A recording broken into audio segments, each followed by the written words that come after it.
Hello Subhashini, am I audible? आवाज जा रहा सुभाषनी? हेलो हेलो, आवाज जा रहा? रोहित कुमार, रोहित कुमार। Yes sir. अच्छा अच्छा, ठीक ठीक ठीक, जस्ट वेट करो, कुछ कुछ लोग आ रहे हैं।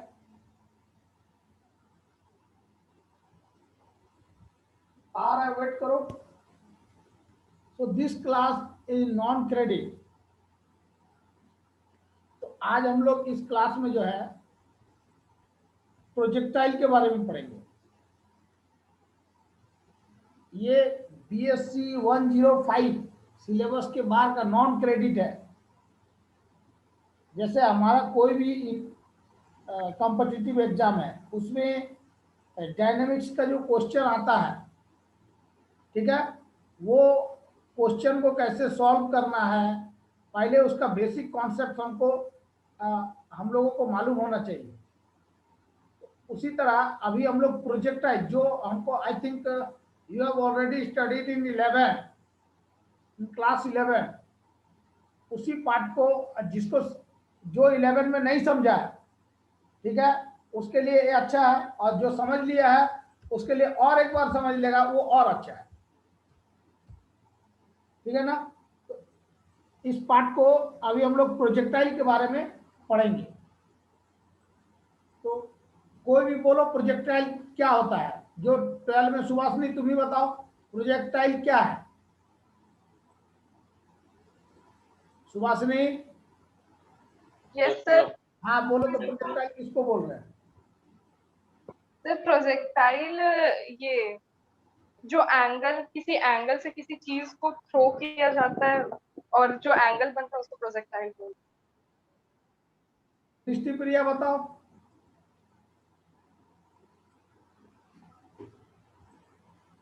प्रोजेक्टाइल, रोहित तुम बोलो, रोहित।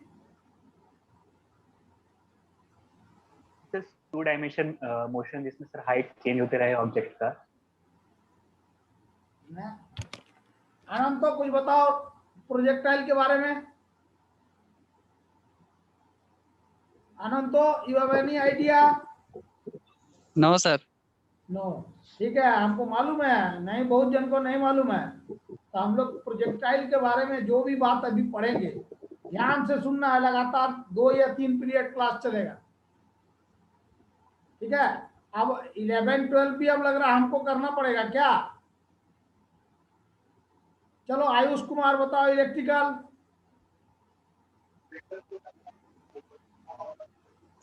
Ayush yes sir.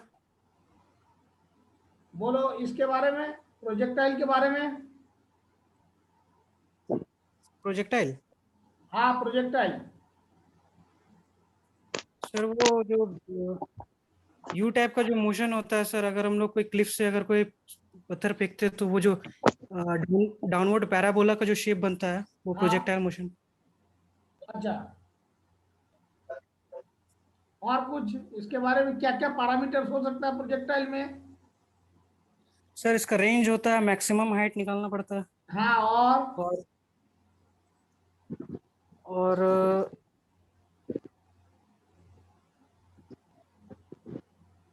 और बोलो बोलो, ठीक है ठीक है, ठीक बोल रहा, बताओ। और सर और क्या टाइम ऑफ सर? फ्लाइट भी। हाँ सर, अजय, सर क्या टाइम बोलो of Ajay? Flight.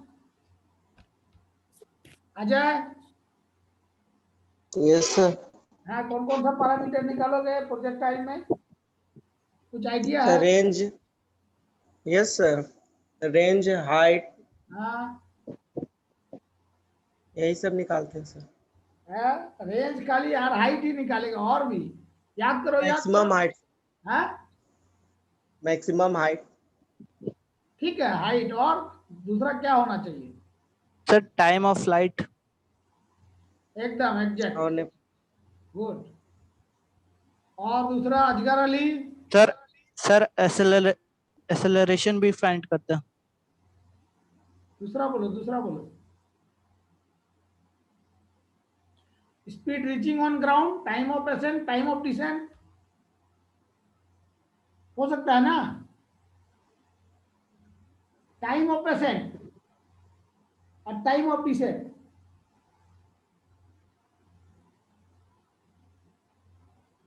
Speed reaching on ground, ये भी तो हो सकता है। हो सकता है क्या? होगा ही ना।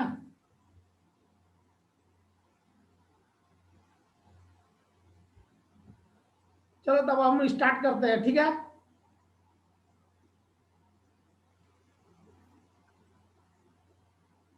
जस्ट अ मिनट रुक जाओ। देखो तो स्क्रीन शेयर हो गया। Yes, sir. Yes sir. अब 11 भी हमको ढंग से करना होगा जी। Flow of fluid, surface tension. हमको तो लग रहा है गड़बड़ कुछ, ग्रेविटेशनल है। देखो ये पूरा प्रोजेक्टाइल का ही है।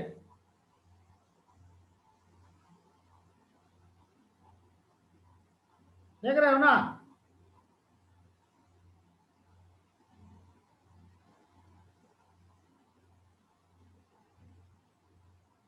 आज सभी ब्रांच को आना है हमारे क्लास में। देखो ये पूरा पूरा प्रोजेक्टाइल पर है। अब प्रोजेक्टाइल का डिपेंडेंट ही जो है कुछ न्यूमेरिकल्स जो है हम लोग सॉल्व करेंगे, ये बताया जाएगा। ये न्यूमेरिकल्स आज ये सब जरूरत पड़ेगा आगे, हर एक एग्जाम के लिए जरूरत पड़ेगा। प्रोजेक्टाइल क्या बोलते हैं? If a body is projected into the space and is no longer being propelled by any fuel is called projectile. जब कोई बॉडी को स्पेस में हम लोग फेंक रहे हैं तो ज्यादा हाइट तक नहीं जा रहा है और इसमें कोई भी फ्यूल जो है ये नहीं यूज हो रहा है, उसको बोल रहे हैं प्रोजेक्टाइल। तो यहाँ देखो लिख रहे हैं a bullet fired from a rifle और a cricket ball thrown into space. Example के रूप में a cricket ball thrown into space, ऊपर की ओर स्पेस में फेंके, है। तो अब हम यहाँ जो मेरा डिफिनेशन है, a body projected into space and is no longer being propelled by any fuel is called projectile. So initially यहाँ पर some energy is given to the projectile at initial stage. कुछ एनर्जी, अगर हम लोग ball को फेंक रहे हैं तो कुछ एनर्जी यूज हो रहा है, और जब ये स्पेस में जा रहा है, as it moves through space, there is no supply of energy to it and it moves freely under the action of gravity। और ये क्या हो रहा है? ग्रेविटी में, ग्रेविटेशनल के चलते जो है ये फॉल हो रहा है डाउनवर्ड डायरेक्शन। यही प्रोजेक्टाइल है। तो projectile, a body is projected into the space and is no longer being propelled by any fuel is called projectile. Example, suppose a bullet fired from a rifle or a cricket ball thrown into space। इस तरह example दिया रहेगा। Which under the process of projectile कुछ कुछ दिया रहेगा, surface tension like this। तो उसमें से सर ये सब थ्योरी ऑफ रिलेटिविटी में ही है। हम मनीष कुमार बोल रहे हो? हाँ बोलो मनीष। हाँ सर, बोल रहे हैं सर कि सब ये सब टॉपिक मतलब थ्योरी ऑफ रिलेटिविटी में ही है। आवाज क्लियर नहीं आता जी तुम्हारा, क्या बात है? टावर का दिक्कत है क्या? हाँ बोलो तो। सर बोल रहे हैं कि जो अभी पढ़ा रहे हैं वो सब थ्योरी ऑफ रिलेटिविटी चैप्टर में ही है। नहीं नहीं नहीं नहीं, ये जो अभी हम पढ़ा रहे हैं ये नॉन क्रेडिट सब्जेक्ट का है।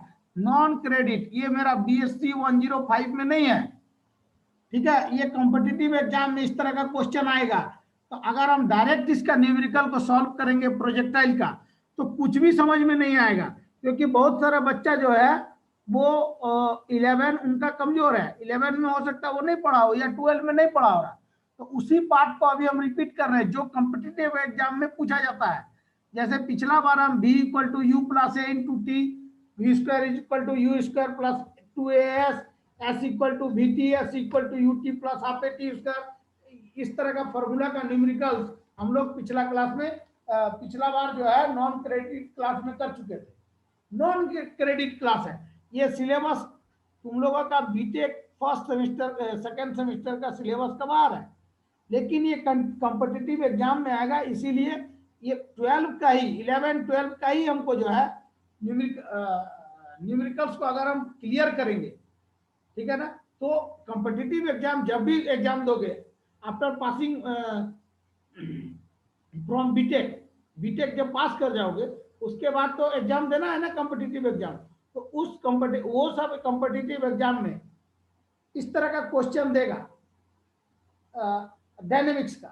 तो हम लोग क्या, हम इसमें बहुत सारे बच्चे जो है प्रोजेक्टाइल के बारे में नहीं मालूम है, तो अब पहले अगर हम डायरेक्ट जैसे v equal to u plus a into t, s is equal to u t plus half a t square, ये सब का तो बहुत बच्चे को मालूम है न्यूमेरिकल कि कैसे बनता है, लेकिन प्रोजेक्टाइल के बारे में बहुत सारे स्टूडेंट को नहीं मालूम है कि प्रोजेक्टाइल होता क्या है, किसको बोलते हैं। तो पहले डायरेक्ट न्यूमेरिकल नहीं बना करके पहले आज हम प्रोजेक्टाइल का फर्स्ट में हम लोग प्रोजेक्टाइल के बारे में डिटेल्स पढ़ेंगे कि क्या होता है, कैसे होता है, क्यों होता है, क्या क्या पैरामीटर आएगा, और उसके बाद ये पूरा पढ़ लेने के बाद हम लोग न्यूमेरिकल्स को जो है इसका रिलेटेड जो भी फॉर्मूला अराइज हो रहा है, जो भी आएगा उस बेसिस पर न्यूमेरिकल को हैंडल करेंगे। ठीक है, और किसी को कुछ बोलना है? सर एक और क्वेश्चन है सर, पूछें? हाँ बोलो। Hello sir. सर मान लीजिए कि किसी पार्टिकल का वेलोसिटी अगर लाइट के वेलोसिटी से ज्यादा हो जाएगा तो सर वहाँ आइंस्टाइन का फॉर्मूला काम करेगा सर? अभी हमको अपना सुरेश कुमार का फॉर्मूला को पढ़ाने दो ना, प्रोजेक्टाइल को पहले स्टार्ट करने दो, ठीक है? जब स्टार्ट करेंगे तब हम लोग बात करेंगे, रुको। ठीक है। पहले ही क्वेश्चन बोलोगे तो फिर क्या समझ में आएगा? समझ में आ रहा है ना?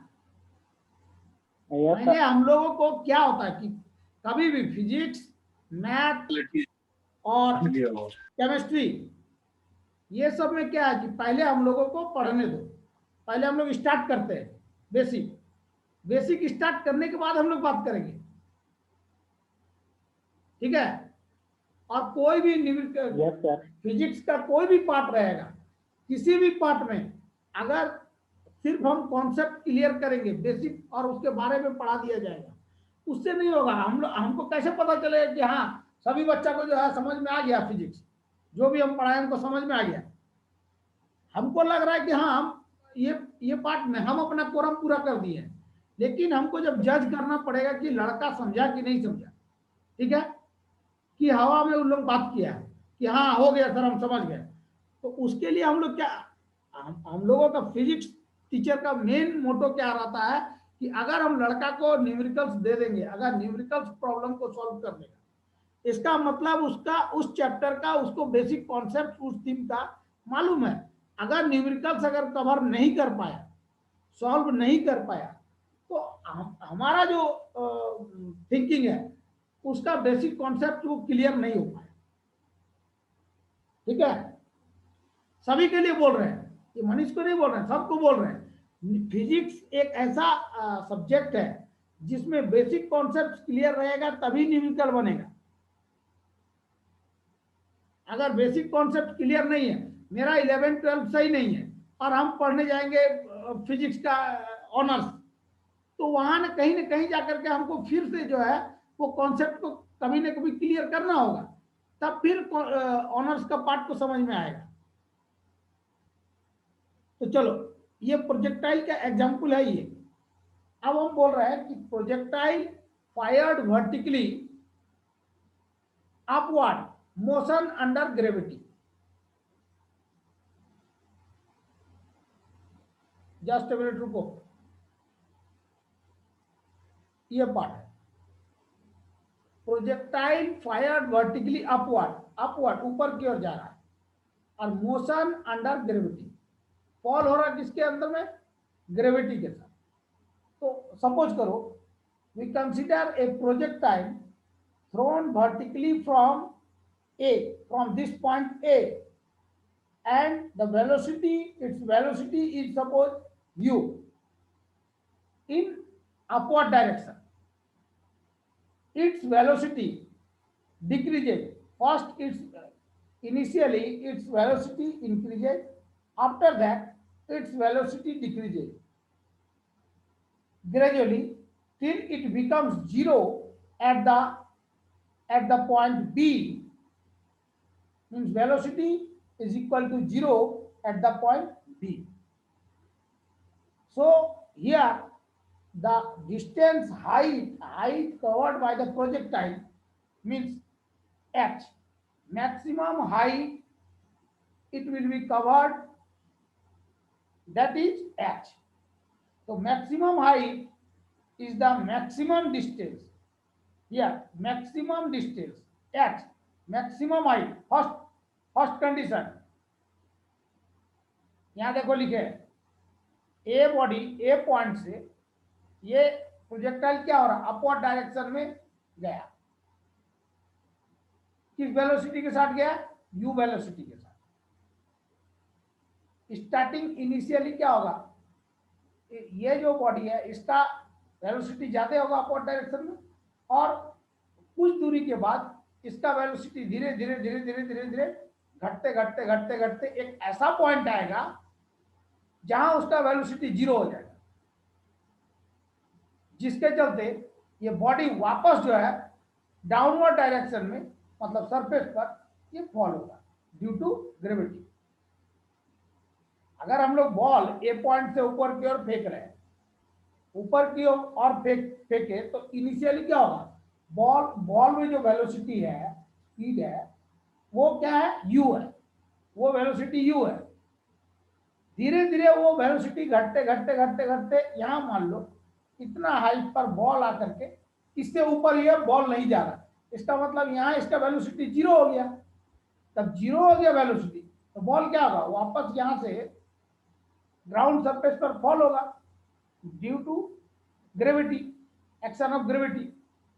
बॉल क्या कर रहा है, यहां से ए टू बी जब पॉइंट तक गया तो ये बॉल कवर्स मैक्सिमम हाइट हम एच बोल रहे हैं। अब मैक्सिमम हाइट का डिफिनेशन है, it is the maximum distance travelled by the projectile in the vertical direction.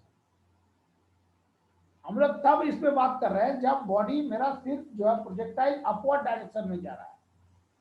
तो maximum height is the maximum distance h traveled by the projectile in vertical direction, ये vertical direction। तो initially at the point A, here at the point A, initial velocity is equal to u, we can write u, and at B point final vertical velocity is equal to, we have write 0. Acceleration due to gravity we can write minus g, and distance covered by the projectile is h।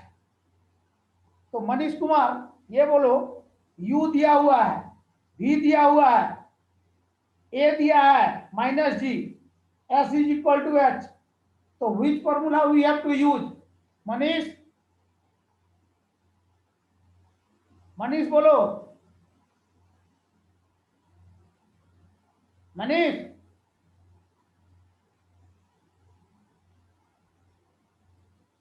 Muskan Gupta,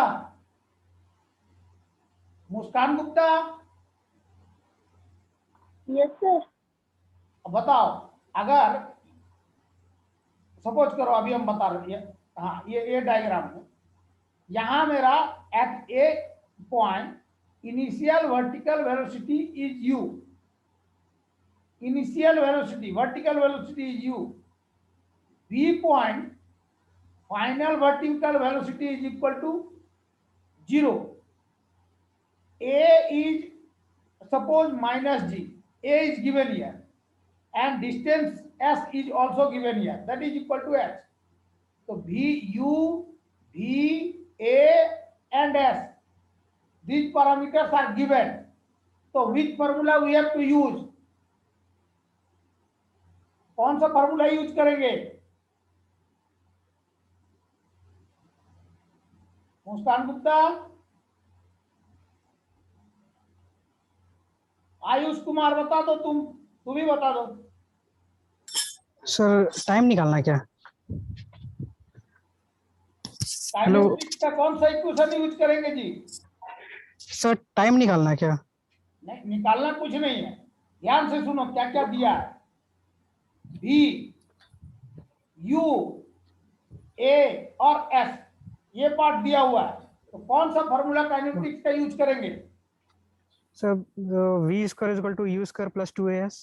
good, यही तो बोल रहा है मनीष कुमार, कुछ नहीं बोलता है। मुस्कान गुप्ता कुछ नहीं बोल रही है।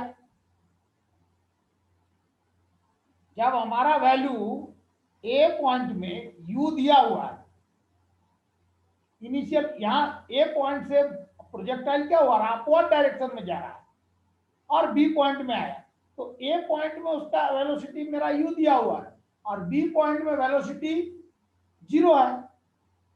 ए इज इक्वल टू माइनस जी है और एच ये डिस्टेंस है, तो यू भी ए और एस ये पार्ट दिया है, तो v square is equal to u square plus 2as, यही तो फॉर्मूला होता है। 4 फॉर्मूला है ना, v square is equal to u square plus 2as, v is equal to u plus a into t, s is equal to u t, s is equal to s equal to vt, और last है s is equal to ut plus half t. ये चारों formula कहां से आया, पहले इसके बारे में जानकारी है हो गई। I think you have already studied in 11 class 11. So in previous class we have already solving some numerical problem related to all these formulas. After solving the numericals related to this formula, today we have discussed about projectile. तो projectile में जब ये part हमारा दिया हुआ है, तो अब हम लोग यहाँ क्या बोल रहे हैं कि v is equal to v square is equal to u square plus 2as। Maximum height के लिए, maximum height if the projectile moves vertically upward direction, then maximum height, उसके लिए v square is equal to u square plus 2as, तो v square minus u square is equal to 2as। v का value है मेरा यहाँ कितना 0, u का value कितना दिया u, तो u square is equal to 2as, a का जगह माइनस जी और s का जगह हो जाएगा क्या h। 0 minus u square is equal to minus u square is equal to minus 2gh, तो माइनस माइनस कैंसिल हो जाएगा, रेस्ट क्या बच रहा, u square is equal to 2gh। So h is equal to u square divided by 2g. So the maximum formula for maximum height when the projectile moves upward, vertically upward direction, then h is equal to maximum height is equal to u square divided by 2g. U square with the velocity of the projectile. अब देखो यहाँ body यहां से A point to B point, projectile moves from A point to B point, so it covers a distance h is equal to something like this. After that we can say the projectile takes time from reaching from the point A to B, it takes time t, means time of ascent, चढ़ने में जो time लग रहा है, time of accent उसको बोल रहे हैं। तो यहां टाइम कितना लगेगा, time of ascent is defined as it is the time taken by the projectile to rise to the highest point, rise to the highest point, cursor को ध्यान दो, it is the time taken by the projectile to rise to the highest point, means B. According to this figure, we know that at the point A, initial vertical velocity is u and final vertical velocity at the point B is equal to 0. Acceleration is equal to minus g. And suppose the time taken by the projectile from point A to reaching the point B is suppose t. Time taken by the projectile to reaching from the point A to the point B is suppose t. T, small t.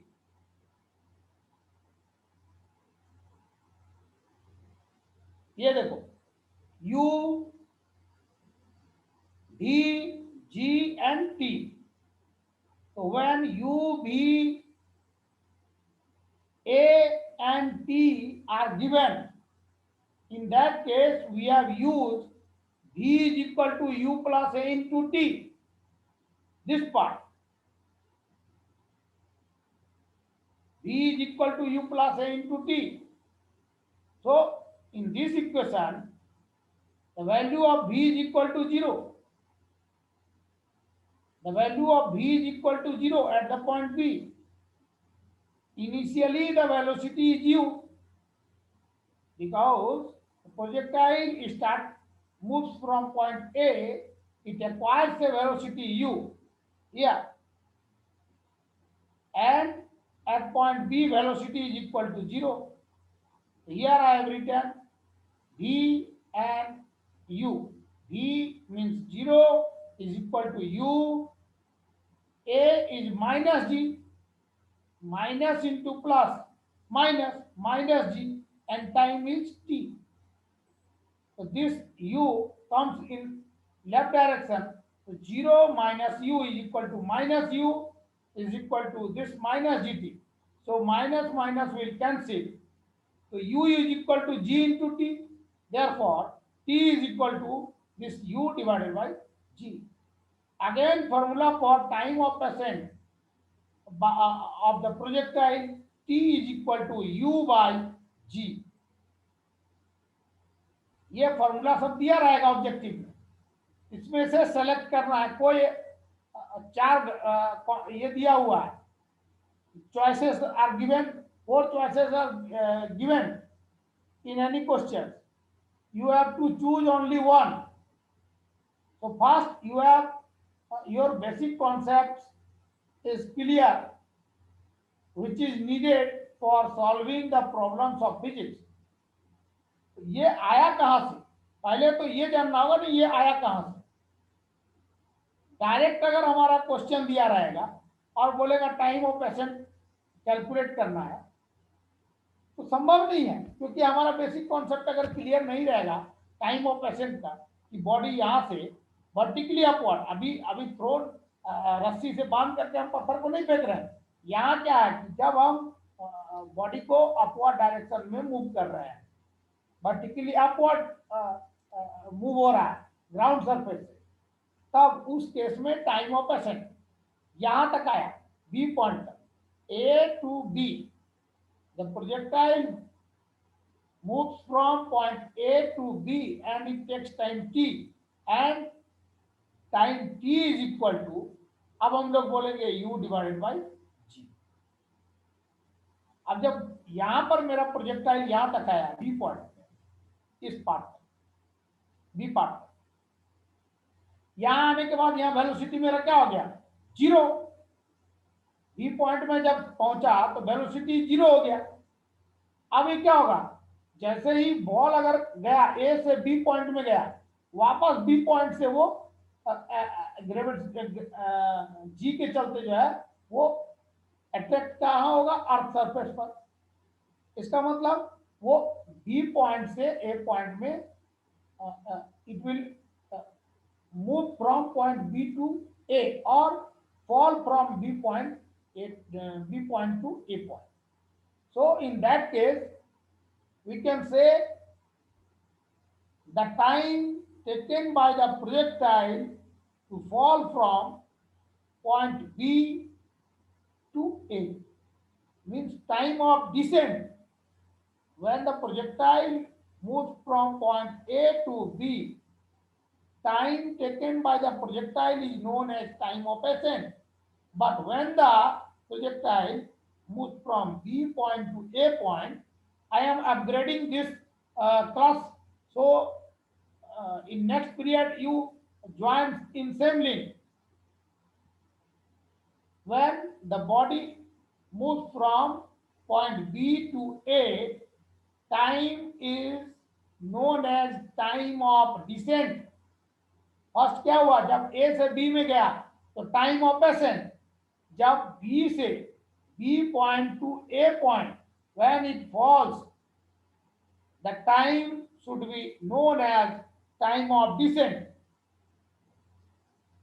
So the definition of time defense and time of descent is, it is the time taken by the projectile to come down from the highest point to the point of projection, lowest point. यहां से फेंका जा रहा है. It is the time, definition बोल रहा है time of descent का. It is the time taken by the projectile to come down from highest point, this highest point, to the point of projection, means A, point A. So, अब हम लोग बोलेंगे for time of descent at B, at point B, initial vertical velocity is equal to 0. Acceleration is equal to minus g. Time is suppose t days. Time of descent, इसको time of descent को हम लोग T days से मान लो लिख रहे हैं. ये टाइम ऑफ एसेंट था, ये टाइम ऑफ डिसेंट, ये टी डेज है. तो अब हमारा डिस्टेंस डिस्प्लेसमेंट क्या हो जाएगा, माइनस एच. इस डायग्राम के आधार पर, इस डायग्राम के आधार पर अभी बॉडी मेरा प्रोजेक्टाइल कहाँ है, बी पॉइंट में.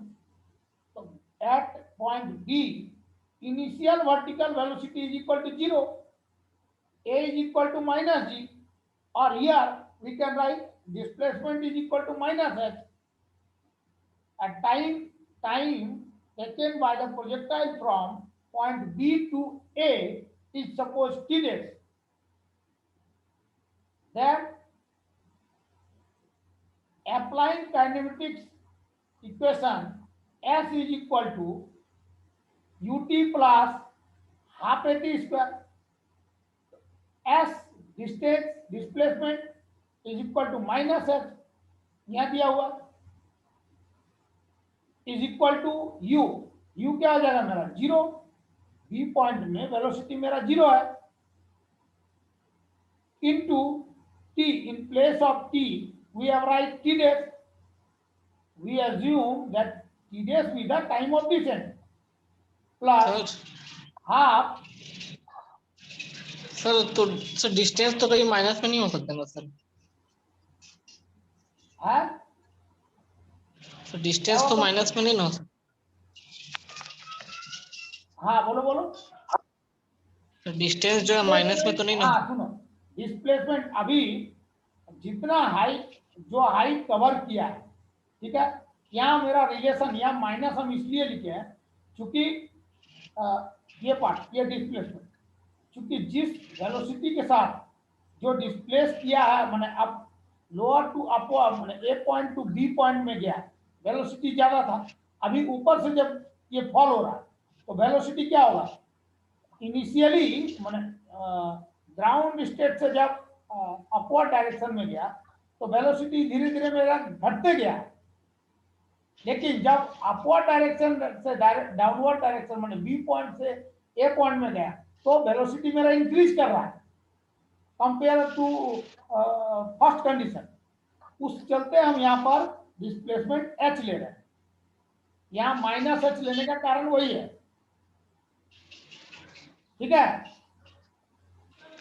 सर जी तो प्लस में होगा ना सर? तो यहाँ जी प्लस होगा तो यहाँ पर प्लस आ जाएगा,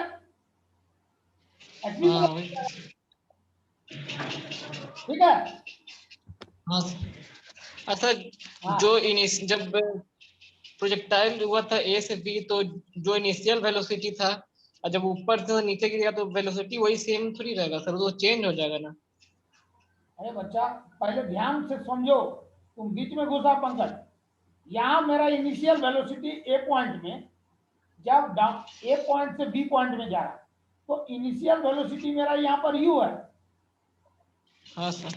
अब ये धीरे धीरे धीरे धीरे ऊपर की ओर जा रहा है, तो मेरा जब ये हाँ अपोजिट डायरेक्शन में ग्रेविटेशनल का काम करेगा तो क्या होगा, धीरे धीरे यहाँ मेरा वेलोसिटी डिक्रीज करना शुरू होगा और एक ऐसा समय आएगा जहां के बाद जो है बॉल ऊपर की ओर नहीं जा करके नीचे की ओर वो फॉल होगा। ध्यान से समझो बात को। इसका मतलब इस पॉइंट में मान लो मेरा प्रोजेक्टाइल आया और ये ऊपर नहीं जा पा रहा, यहां मेरा वेलोसिटी अब 0 हो गया। यहां जब वेलोसिटी 0 हो गया, अब यहाँ का वेलोसिटी, इसका मतलब बॉल मान लो यहाँ पर मेरा प्रोजेक्टाइल आके रुका, 1 सेकंड के लिए रुका, तो यहाँ वेलोसिटी अब हम बोल रहे हैं जब ये डाउनवर्ड डायरेक्शन में जाएगा तो यहाँ वेलोसिटी मेरा क्या हो गया, 0। यहाँ 0 इसलिए लिए क्योंकि इस पॉइंट पर यहाँ u के नीचे देखो यहाँ 0 है, ये 0।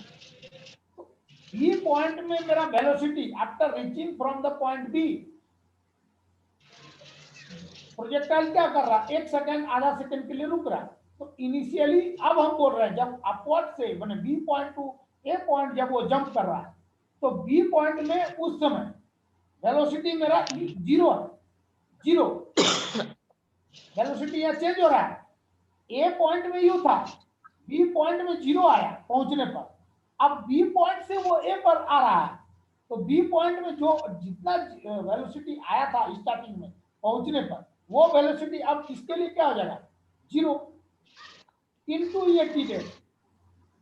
ध्यान से समझो, कॉन्सेप्ट को पहले से क्लियर रखो। ये टी डेज प्लस हाफ ये जी, अगर यहाँ प्लस करोगे तो यहाँ प्लस आ जाएगा जी, इंटू ये टी स्क्वायर का जगह t dash square. H is equal to 0 plus into minus minus या half g t square, g t dash square. तो ये h is equal to half g t dash square, 2 will be multiplied with cross multiplied with h, so 2h is equal to gt dash square, so t dash square is equal to this 2h divided by g। अब हम लोग क्या बोल रहे हैं, 2h divided by g। h का value maximum height h हम लोग यहाँ कितना मेजर किए हैं, we have calculate the maximum height h is equal to u square divided by 2g। the value of h is put into this equation here, h ये h का, तो t dash square is equal to 2 divided by g into h का value मेरा यहाँ लिख दिया u square divided by 2g, तो 2 will cancel, तो rest part is t dash square is equal to u square divided by g into g, g square. So t dash is equal to root u by g. तो time of descent for the projectile from point B to, time of descent t dash if the projectile from the point B to A it will be equal to u by g।